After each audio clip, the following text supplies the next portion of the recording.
cuando el reloj marcó la medianoche, señalando los últimos momentos de 1943 y el comienzo del nuevo año, 1944, la Segunda Guerra Mundial continuaba a un ritmo cada vez más acelerado. Todas las miradas se dirigieron a Londres, donde se ultimaban los preparativos de la Operación Overlord, la tan esperada invasión aliada del norte de Francia. En Alemania, Adolf Hitler y sus altos mandos sabían muy bien que las fuerzas invasoras no tardarían en llegar, pero aún no se sabía dónde desembarcarían y, lo que es quizás más importante, cuándo cruzarían el Canal de la Mancha.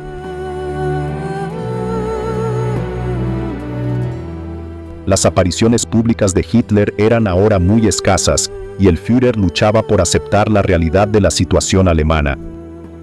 Su posición se volvía cada día más insostenible, con los aliados avanzando a buen ritmo tanto en el teatro de operaciones europeo como en el del Pacífico.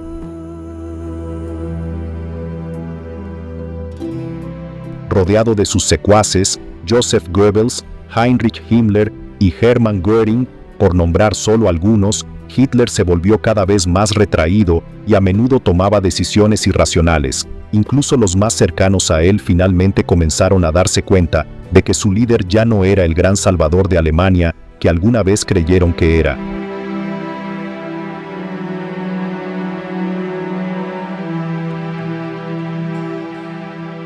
A menudo se pasa por alto, pero a medida que avanzamos en el análisis del plan para la victoria y los preparativos de la Operación Overlord, hubo una invasión aliada de Francia a mucha menor escala en 1942. El 19 de agosto, un comando conjunto británico y canadiense llevó a cabo una incursión en el puerto francés de Dieppe, en la que participaron 5.000 soldados, además de 500 Rangers estadounidenses y la mitad de soldados franceses libres, en la Operación Jubilee. Aunque no tuvo éxito, proporcionó a los aliados información vital para ayudarles a planificar un futuro asalto a la costa francesa, que finalmente se materializaría en el desembarco del día D. Las bajas en Dieppe fueron un desastre para los aliados, especialmente para los canadienses, mientras que todo el equipo y los vehículos quedaron abandonados en las playas. Curiosamente, al conocer la noticia, Hitler se burló de su enemigo diciendo: "Los británicos han tenido la cortesía de cruzar el mar para ofrecer al enemigo una muestra completa de sus armas". Pero más tarde, cuando informó a sus comandantes, el tono de Hitler fue mucho más reflexivo, cuando les dijo: "Debemos darnos cuenta de que no somos los únicos que hemos aprendido la lección de Dieppe. Los británicos también han aprendido. Debemos contar con un método de ataque totalmente diferente y en un lugar diferente". Puede que Dieppe fuera un pequeño bache en el radar de esta guerra mundial, pero al igual que tantas otras operaciones que no lograron sus objetivos, contribuyó de manera importante al panorama general. La lucha por el norte de África había terminado y los aliados aprovecharon rápidamente su ventaja, poniendo en marcha planes para llevar el ataque al sur de Europa a través de Italia.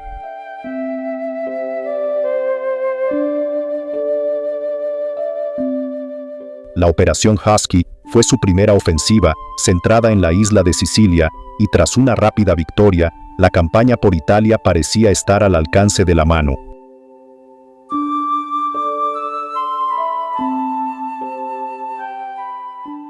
Sin embargo, en la guerra la marea puede cambiar en un abrir y cerrar de ojos, y la lucha por Italia no era en absoluto un resultado cantado. Hitler no pudo impedir la rendición de los italianos, y por lo tanto, ordenó la invasión alemana de la nación de su antiguo compañero de armas, Benito Mussolini.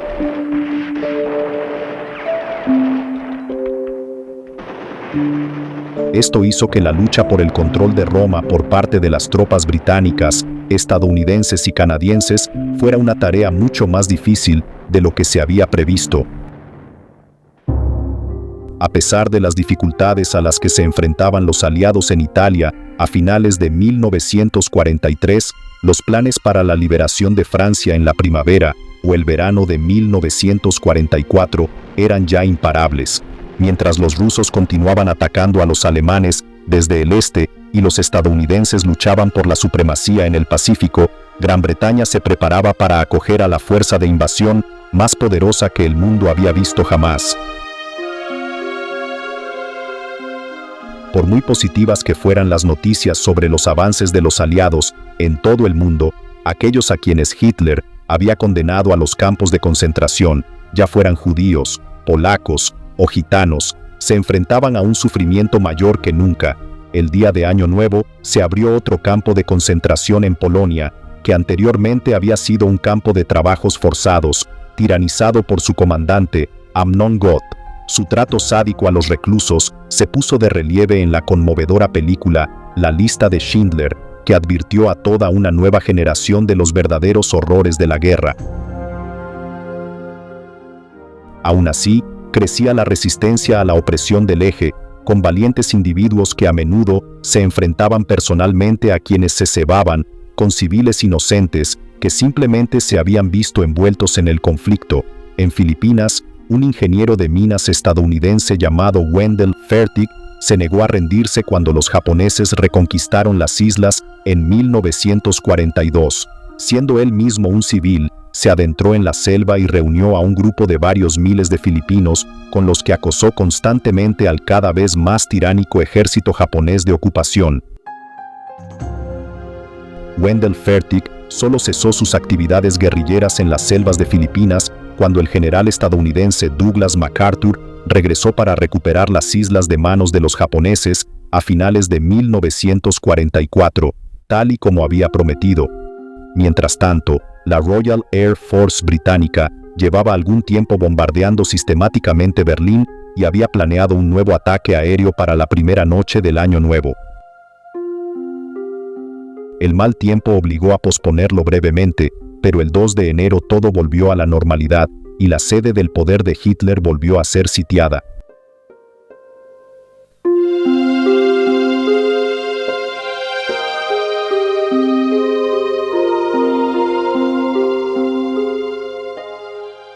Al igual que era habitual para los pilotos británicos, los estadounidenses continuaron avanzando en su campaña por Nueva Guinea y Nueva Bretaña en el Pacífico.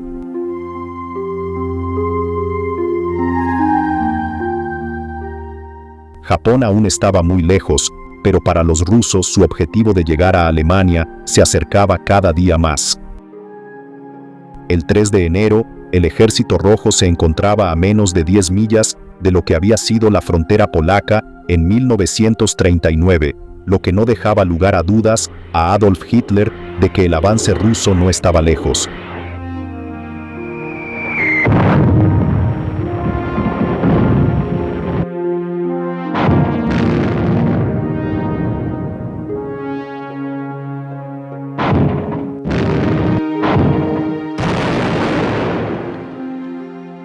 Sin embargo, lo que más preocupaba a Hitler era la invasión aliada a través del Canal de la Mancha. Los aviones estadounidenses y británicos iniciaron la operación Carpetbagger el día 4, lanzando armas y suministros a los grupos de resistencia en Francia, Holanda, Bélgica e Italia, mientras los aliados ponían en marcha sus cuidados preparativos.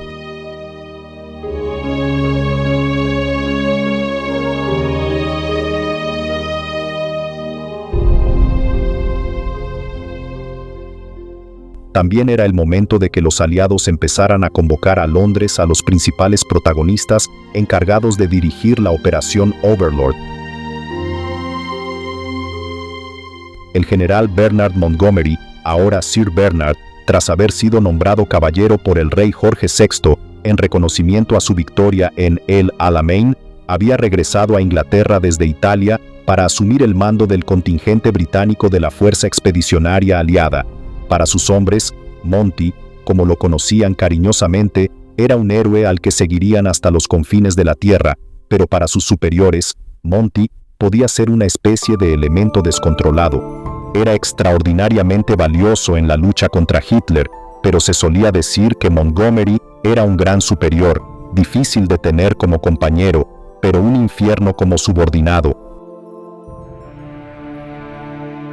Para quienquiera que estuviera al mando de la operación Overlord, ganarse el respeto de Monty era crucial para que este brillante pero difícil general pudiera desarrollar todo su indudable potencial.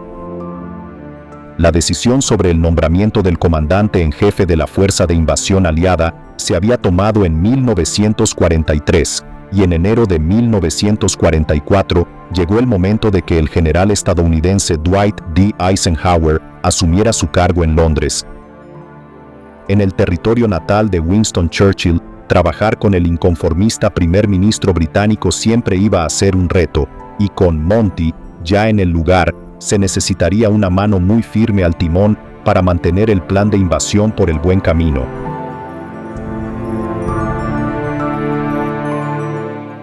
Incluso ahora, en el siglo XXI, cuando se pide a la gente que nombre a los héroes de la Segunda Guerra Mundial, es raro que Dwight D. Eisenhower ocupe los primeros puestos de muchas listas.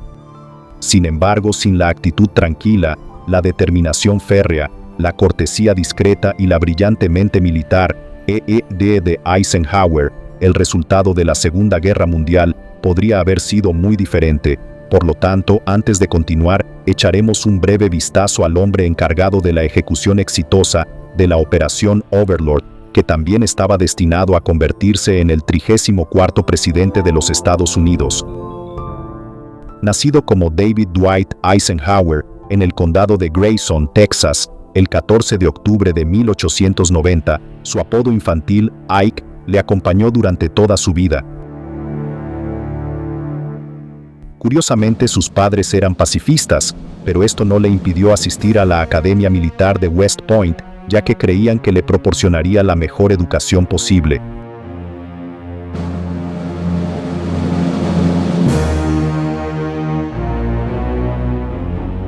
Con el estallido de la Primera Guerra Mundial, mientras Eisenhower estaba en West Point, inevitablemente emprendió la carrera militar, pero incluso cuando los estadounidenses entraron en el conflicto en 1917, las funciones de Eisenhower en el cuerpo de tanques lo mantuvieron cerca de casa. Tras la firma del armisticio en 1918, Eisenhower siguió adelante con su carrera militar durante los años 20 y 30, trabajando bajo el mando de hombres tan poderosos como el general Douglas MacArthur.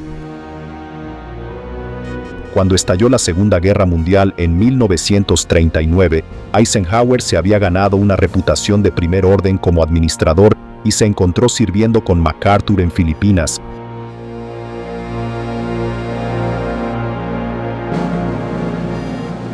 Los ascensos llegaron rápidamente y cuando Eisenhower regresó a Estados Unidos para ocupar puestos en Washington, California y Texas, ascendió de teniente coronel a general de brigada, adscrito al Estado Mayor en Washington, a finales de 1941.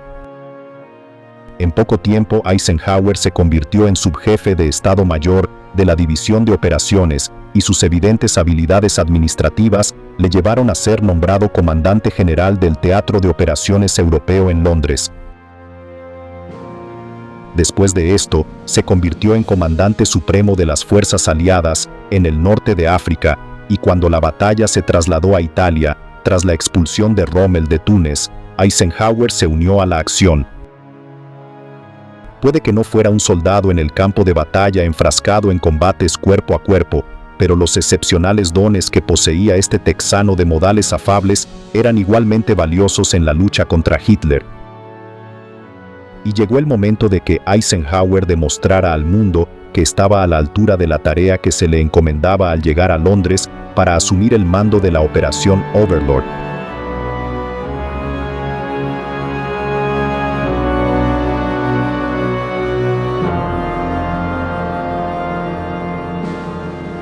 Era de vital importancia, mientras Eisenhower y los altos mandos militares se disponían a perfeccionar los planes para el desembarco del día D, que el pueblo británico hiciera todo lo posible para ayudar en el esfuerzo bélico.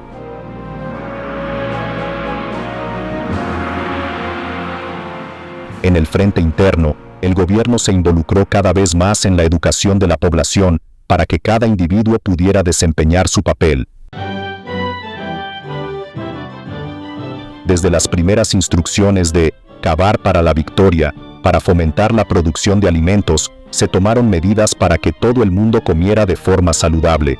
A principios de 1944, el racionamiento llevaba años siendo una forma de vida, y enseñar a las familias a aprovechar al máximo sus asignaciones semanales se consideraba una cuestión de interés gubernamental. El Ministerio de Alimentación había reclutado a economistas domésticos para fomentar la alimentación saludable. Se idearon recetas imaginativas para preparar comidas sabrosas con lo que se tenía a mano, y a menudo se reclutaba a artistas populares para la causa. Como sabemos, el primer racionamiento en 1940 fue el de tocino, mantequilla y azúcar, seguido rápidamente por el de carne, té, mermelada, galletas, cereales para el desayuno, queso, huevos, leche, fruta enlatada y dulces. Algunos alimentos ocasionalmente aparecían fuera del racionamiento, como la carne de ballena, pero incluso los cocineros más hábiles del ministerio tenían dificultades para encontrar formas de hacerla apetecible. La idea del racionamiento era garantizar que, tanto a los ricos como a los pobres, se les distribuyeran de forma equitativa los alimentos y los artículos de primera necesidad. Sin embargo, sería poco realista pensar que no existía un próspero mercado negro, ya que, aunque la mayoría de los británicos eran respetuosos con la ley y tenían espíritu cívico, todavía había algunos para los que el dinero mandaba, a pesar de los esfuerzos del gobierno. Curiosamente, a pesar de que los alimentos en las tiendas estaban racionados, las comidas que se servían en los restaurantes no lo estaban. A finales de 1944, se estimaba que el 9% de todos los alimentos se consumían fuera del hogar, y por todo el país se abrieron establecimientos conocidos como British Restaurants. Por lo general, cobraban menos de un chelín por una comida de 3 platos y ofrecían comida sencilla y saludable en cualquier edificio adecuado que encontraran. Se promulgaron leyes para que ni siquiera los restaurantes más exclusivos de Londres pudieran cobrar más de 5 chelines, y se permitió un máximo de 3 platos. También era obligatorio que las fábricas, tan importantes para el esfuerzo bélico, dispusieran de comedores, ya que el gobierno se aseguraba de que la población estuviera lo mejor alimentada y sana posible para poder trabajar a pleno rendimiento. No solo se racionaba la comida, con el tiempo también se controló la ropa, la gasolina e incluso el jabón mediante cupones. La moda tuvo que pasar a un segundo plano, ya que toda la ropa disponible debía ajustarse a la norma de utilidad, lo que significaba un mínimo de tela, sin vueltas ni adornos. Las medias de nylon eran cosa del pasado, y las mujeres se pintaban las piernas con lo que encontraban, siendo muy popular el color marrón oscuro con lápiz de cejas.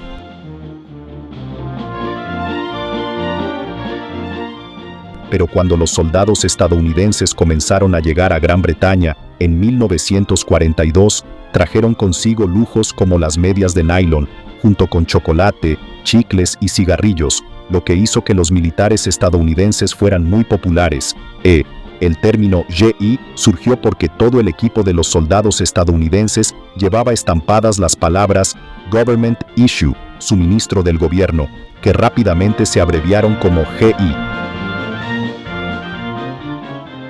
Los compatriotas de Eisenhower fueron una glamurosa incorporación a la existencia muy ordenada y dedicada al deber de las mujeres del Frente Interno Británico, y a lo largo de 1944 su número aumentó rápidamente.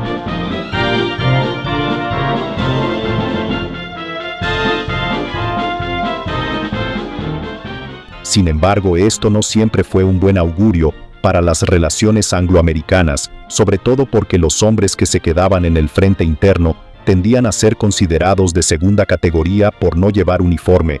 Los hombres británicos solían utilizar la expresión overpaid, oversexed and overhere, sobrepagados, hipersexuales y aquí, para describir a los soldados estadounidenses, pero las mujeres con las que bailaban y coqueteaban se quejaban mucho menos. No obstante, hubo muchos corazones rotos, especialmente con el 1,5 millones de soldados estadounidenses estacionados en Gran Bretaña en vísperas del Día D. Más de 15,000 de ellos se casaron con chicas del Reino Unido solo en 1944, y el fenómeno de las novias de los soldados estadounidenses significó que muchas de estas jóvenes se mudaron a Estados Unidos, ya fuera durante la guerra o después de ella, pero rara vez fue un caso de felices para siempre. A menudo se casaban tras un romance relámpago de no más de unos días, y la cruda realidad de la vida en un país diferente, a miles de kilómetros de sus familias, hizo que muchos de estos matrimonios terminaran en divorcio. Además, miles de chicas quedaron embarazadas de soldados estadounidenses, lo que a menudo causó una gran conmoción en las familias británicas, que se prolongó mucho después de que los soldados estadounidenses regresaran a casa.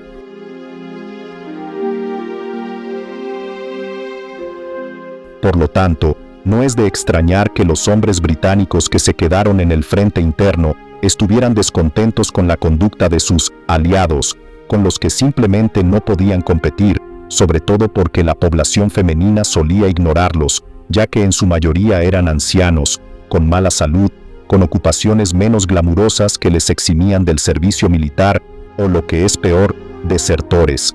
También había un grupo conocido como objetores de conciencia, a los que se les permitía registrarse para no luchar si su religión o sus creencias les impedían hacerlo. Varios de ellos fueron enviados a trabajar a las minas de carbón británicas, pero esto no impidió que se les tachara de cobardes por no llevar uniforme. A finales de 1943 y principios de 1944, esto tuvo un efecto sorprendentemente adverso en otro grupo de mineros, que se encontraron excavando en busca de carbón por una razón muy diferente, conocidos como los Bevin Boys. La comunidad en general los confundía a menudo con objetores de conciencia y los rechazaba por cobardes. Se trataba, sin duda, de una injusticia, ya que trabajaban durante jornadas increíblemente largas en las condiciones más difíciles, y sin ellos, la nación británica y todo el esfuerzo bélico se habrían visto completamente paralizados.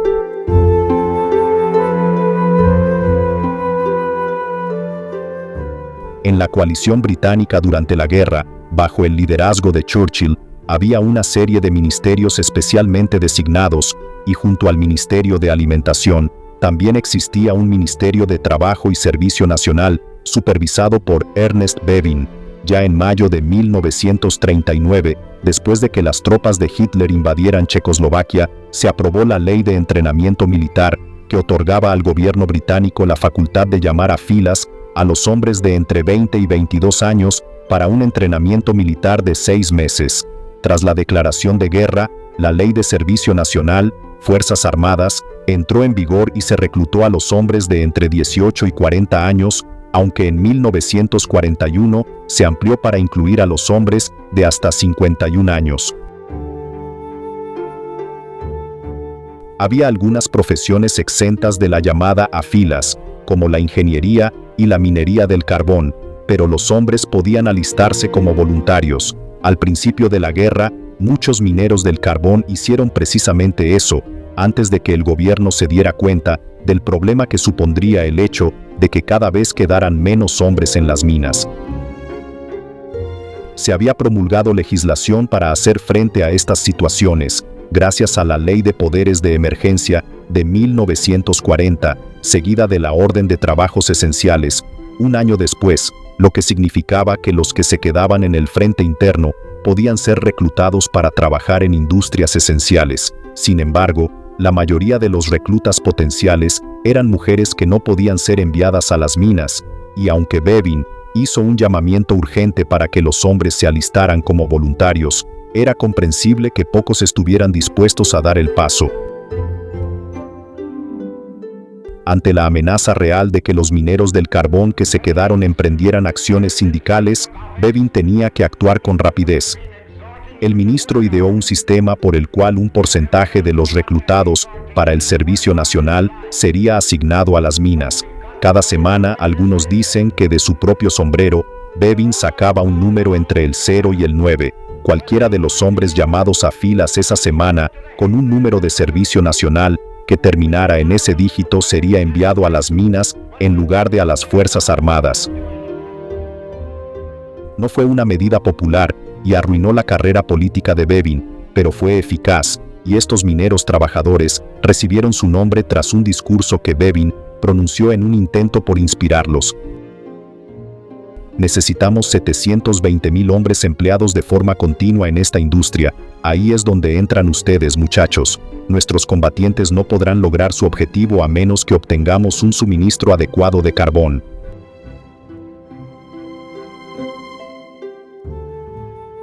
Los Bevins Boys sin duda cumplieron con su deber, pero su servicio al rey y al país solo ha sido debidamente reconocido en tiempos más recientes, lo cual es irónico, ya que, a diferencia de los reclutados en las Fuerzas Armadas, no fueron liberados de su servicio hasta muchos años después de que la guerra hubiera terminado. Mientras Gran Bretaña afrontaba con resiliencia los retos de la escasez de alimentos y combustible, la invasión del Canal de la Mancha pasó de ser un sueño lejano a una realidad, y la maquinaria propagandística alemana se puso en marcha a toda velocidad para convencer a la población civil de que la guerra seguía yendo a su favor. Y no solo intentaron influir en su propio pueblo. Las emisiones de radio de propaganda alemana se realizaban en inglés para socavar la posición de los aliados, dirigiéndose directamente a los civiles de todos los países de habla inglesa. En un programa llamado Germany Calling, un personaje ficticio llamado Lord Howe Howe advertía de la traición de los líderes aliados. En enero de 1944 sugirió que todos ellos estaban a punto de ser entregados a los rusos, aprovechando el miedo de británicos y estadounidenses al comunismo. Se esperaba que el público británico en particular presionara a Churchill para que aceptara un acuerdo pacífico con Hitler, pero dicha emisión solo sirvió para convencer a los servicios de inteligencia aliados de que los nazis se estaban aferrando a un clavo ardiendo. La voz más famosa que interpretó a Lord Howe Howe fue la del estadounidense nacido en Irlanda William Joyce, que abandonó Inglaterra para irse a Alemania al comienzo de la guerra. Como miembro destacado de la Unión Británica de Fascistas, habría sido internado, pero en su lugar se naturalizó ciudadano alemán. Joyce fue capturado en Alemania por los británicos poco antes del final de la guerra y ahorcado por traición.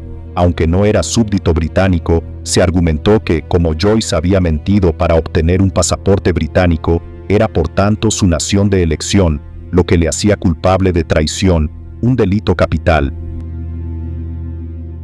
Hitler también estaba llegando a un punto en el que se aferraba a un clavo ardiendo casi a diario. El Führer estaba convencido, en las primeras semanas de 1944, de que lo único que tenía que hacer era desarrollar el avión a reacción para contrarrestar el esperado desembarco aliado.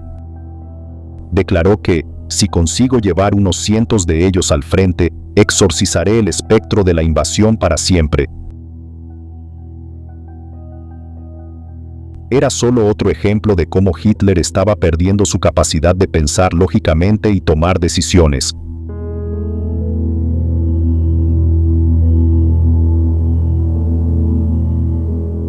Otro problema al que se enfrentaba Berlín era cómo explicar la derrota de los alemanes, y más concretamente, la de Erwin Rommel en el norte de África. Se habían jactado de que Rommel era un genio militar imbatible, por lo que qué hacer con él a continuación era todo un problema. Al cabo de un tiempo fue enviado a Italia, pero cuando comenzó el nuevo año, justo cuando Eisenhower fue llamado por los aliados a Londres, Rommel fue llamado para defender la posición del eje en Francia.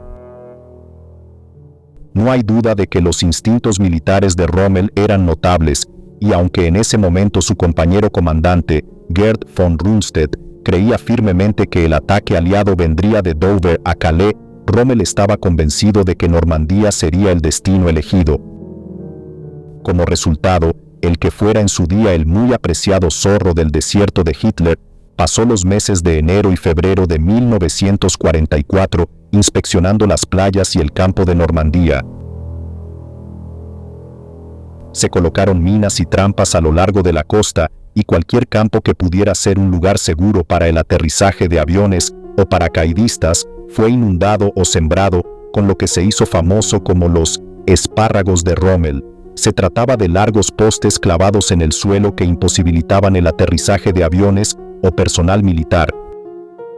Aunque pasarían meses antes de que se demostrara que tenía razón, por el momento, lo único que Rommel podía hacer era confiar en su intuición.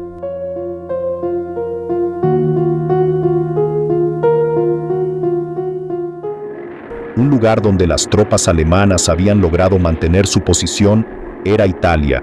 A pesar de que los aliados disfrutaban de una ventaja inicial, los alemanes se habían atrincherado bien alrededor de Montecassino, y habría que expulsarlos si los aliados querían tener alguna posibilidad de llegar a Roma.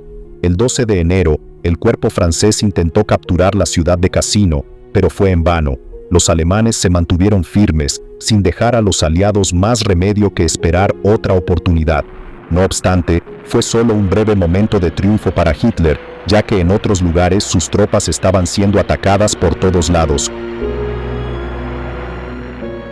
En toda la Europa ocupada por Alemania, los partisanos se levantaban contra sus opresores. En Yugoslavia, el líder de los revolucionarios, el general Tito, era una espina clavada para los nazis, y lo que es más, en ese momento recibía una ayuda considerable desde el aire, cortesía de los británicos y los estadounidenses.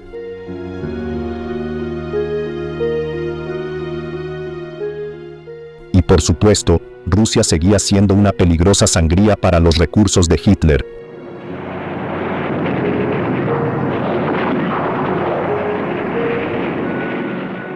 El 15 de enero, el Ejército Rojo finalmente rompió las defensas alemanas alrededor de Leningrado. La lucha fue tan feroz que los rusos tomaron pocos prisioneros, con más de 60.000 soldados alemanes muertos, mientras el Ejército Rojo limpiaba toda la provincia de Leningrado. En Italia, los británicos se habían unido a los franceses en la batalla de Cassino, pero una vez más los alemanes repelieron sus avances. Al norte de Cassino, mientras los estadounidenses avanzaban hacia el río Rapido, en Italia, también planeaban un audaz desembarco desde el mar en Anzio, justo al sur de Roma, mientras Eisenhower se reunía con sus comandantes en Londres para discutir la operación Overlord.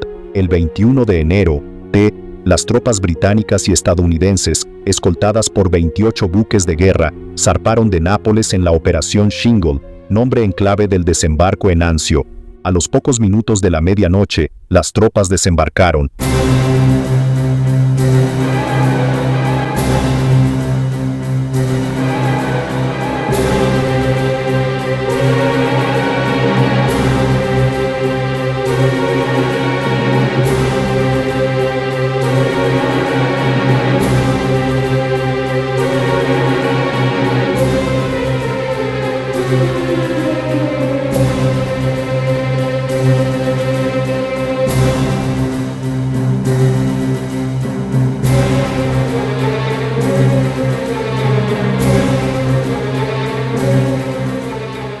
Los 227 alemanes que se encontraban allí fueron tomados por sorpresa y opusieron poca resistencia. En 24 horas, 36.000 soldados aliados habían desembarcado sanos y salvos, con la pérdida de solo 13 vidas.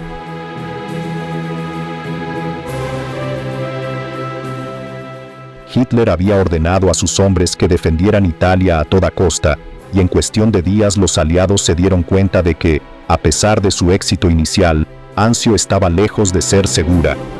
La aviación alemana atacó el 23 de enero, hundiendo los barcos de apoyo británicos e impidiendo que los tanques y la artillería pesada llegaran a tierra.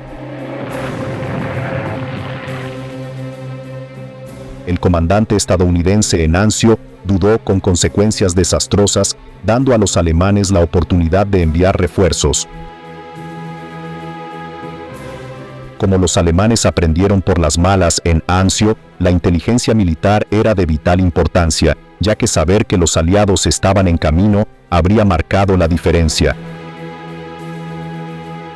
En Bletchley Park, una elegante mansión en el corazón de la campiña británica, se interceptaban y descifraban los mensajes codificados del Eje.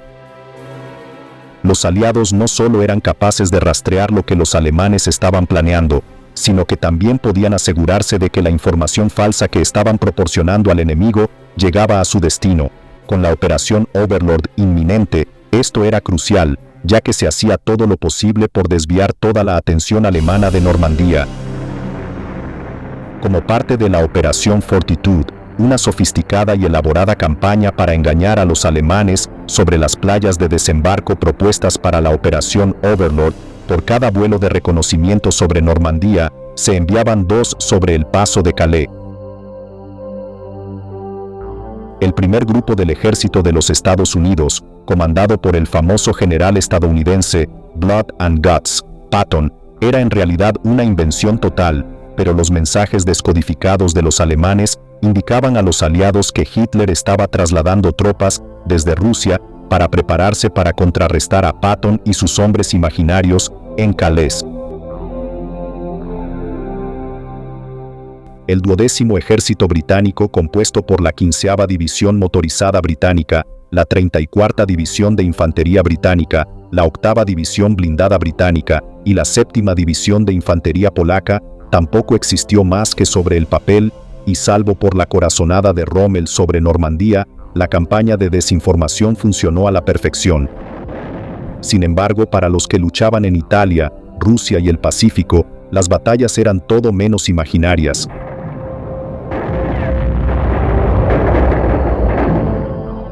Los estadounidenses habían logrado avances significativos en el Pacífico desde 1943, avanzando gradualmente hacia las Islas Marianas, lo que les proporcionaría una base estratégicamente importante desde la que lanzar ataques contra Japón, pero antes de poder llegar a las Marianas, tendrían que tomar las Islas Marshall. El 1 de febrero, una enorme operación de desembarco estadounidense abrumó a los ejércitos japoneses de ocupación, pero a pesar de ello, los defensores de las 3 islas atacadas prefirieron luchar hasta la muerte antes que rendirse. Las bajas japonesas fueron elevadas. De los 8.000 soldados que había en una de las islas, 7.870 murieron, mientras que los estadounidenses perdieron menos de 400 hombres. Aún así, un asalto total a Tokio aún estaba muy lejos, y la guerra en Europa tendría que concluir antes de que se pudiera abordar la cuestión de cómo derrotar a los japoneses.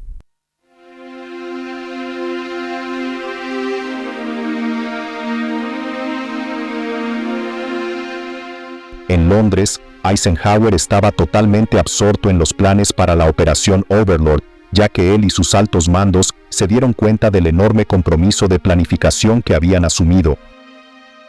Los científicos, los expertos técnicos y una formidable operación de inteligencia serían cruciales, y para las pocas personas con autorización de seguridad para conocer los detalles, parecía una tarea imposible. En el Palacio de Buckingham, Jorge VI se mantenía informado del progreso de Overlord, y al anotar sus pensamientos en su diario de febrero de 1944, nos ofrece una visión poco común de la aprensión que sentían los responsables de dirigir la audaz operación. El rey escribió: «Cuanto más se profundiza en ella, más alarmante se vuelve».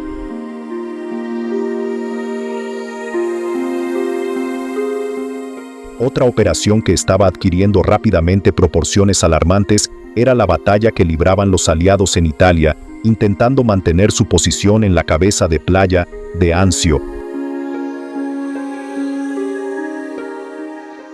El desembarco, que había comenzado con tantas esperanzas para los aliados, se veía frenado por los decididos ataques de los alemanes, y a poca distancia, en Cassino, las tropas de Hitler estaban haciendo un trabajo igualmente bueno, manteniendo a raya a los aliados.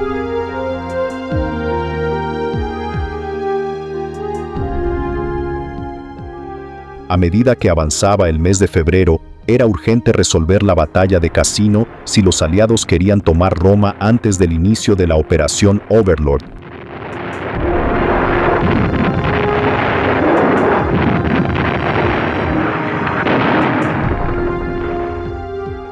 Se lanzaron folletos dirigidos a los amigos italianos, en los que se les pedía que abandonaran el antiguo monasterio de Montecassino, ya que el ataque aliado era inminente.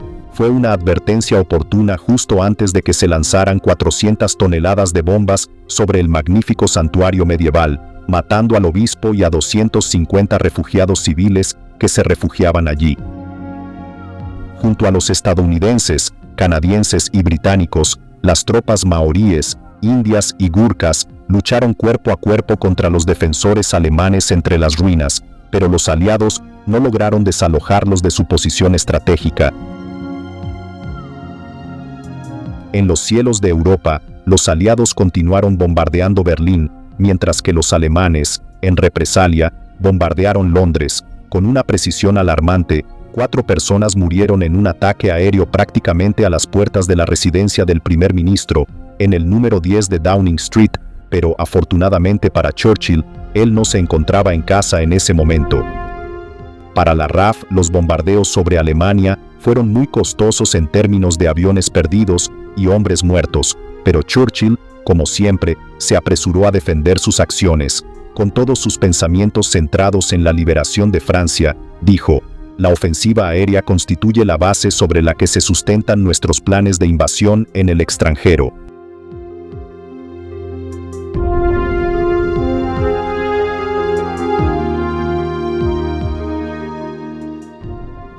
Al mismo tiempo que se bombardeaban las principales ciudades de Gran Bretaña y Alemania, los estadounidenses estaban igualmente ocupados bombardeando a los japoneses en el Pacífico, hundiendo buques de guerra, buques mercantes y aviones, así como tomando otra de las Islas Marshall. Sin embargo, los japoneses lograron impactar directamente en buques de guerra estadounidenses frente a la costa de Iwo Jima. Como era de esperar, los japoneses masacraron a los supervivientes, y hubo buques de guerra británicos que corrieron una suerte similar en el Océano Índico. Surgió una nueva táctica, ya que tan pronto como los submarinos japoneses hundían los barcos enemigos, emergían para ametrallar a los supervivientes que se aferraban a las balsas salvavidas.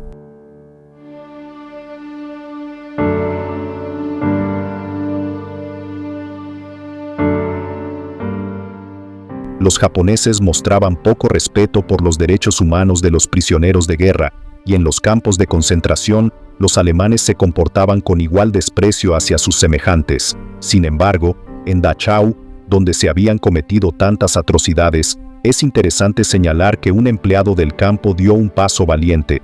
El 22 de febrero, 31 prisioneros de guerra soviéticos fueron sacados a rastras de los barracones y ejecutados, y el empleado se limitó a registrar sus nombres, todos y cada uno de ellos. De los millones de personas asesinadas en los campos de concentración, la mayoría fueron víctimas anónimas del Holocausto, pero este empleado en particular devolvió la dignidad a los muertos, creando una lista que algún día serviría como prueba contra los responsables de cometer esos crímenes bárbaros.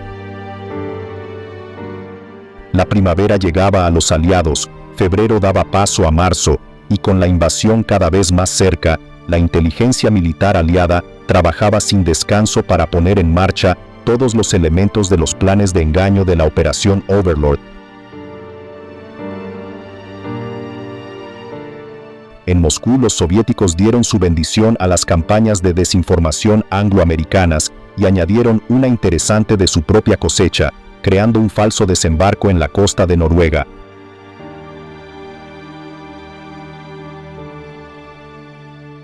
Todavía hubo contratiempos, ya que un nuevo ataque aliado contra Montecassino no logró asegurar la ubicación, y las tropas alemanas marcharon sobre Hungría.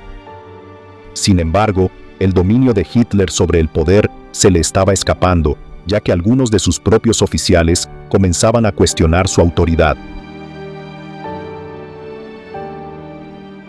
Desde sus primeros días como canciller de Alemania, Hitler siempre había temido la posibilidad de un asesinato, ya que al fin y al cabo se había granjeado muchos enemigos a lo largo del camino, pero el hecho de que ahora se estuvieran tramando complots entre sus propios hombres convertía a todos los que le rodeaban en un peligro. Sin duda, los días del Führer estaban contados, pero el daño que aún era capaz de infligir a los aliados suponía un peligro muy real para el éxito de la Operación Overlord, que cobraba impulso por momentos. En Londres se sucedían interminables reuniones secretas, ya que los encargados por Eisenhower de asegurarse de que todo estuviera listo para la invasión, trabajaban sin descanso.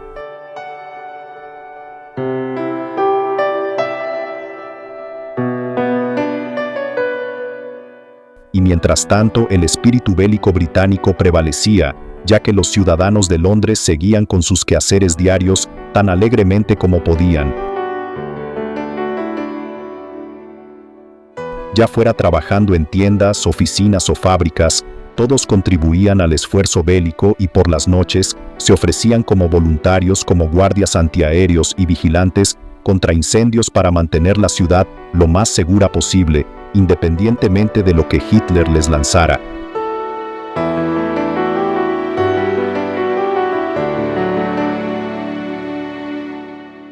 El destino del mundo libre estaba en manos de los expertos escondidos en las elevadas oficinas de guerra de Londres, que planificaban la fuerza de invasión más grande y audaz jamás conocida por el hombre. Si fracasaba, Hitler tendría la oportunidad de volver a inclinar la guerra a su favor, y con una operación de proporciones tan épicas, los aliados tendrían pocos eos para volver a atacar.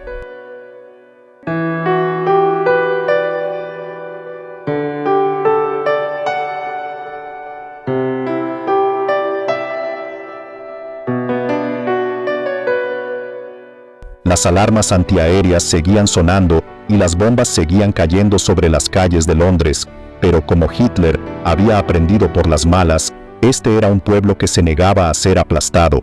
La vida continuaba y la gente disfrutaba al máximo de cualquier placer que pudiera encontrar. Los teatros del West End podían tener dificultades para ofrecer espectáculos por las noches, pero los conciertos a la hora del almuerzo se convirtieron en un fenómeno popular durante la guerra. Los lugares eran inusuales. La Galería Nacional era uno de los favoritos, popularizado por la pianista clásica Dame Mira Hess, y londinenses de todos los ámbitos sociales se tomaban un descanso de sus ajetreadas agendas para dejarse llevar por las melodías líricas de Beethoven, Brahms y Mozart.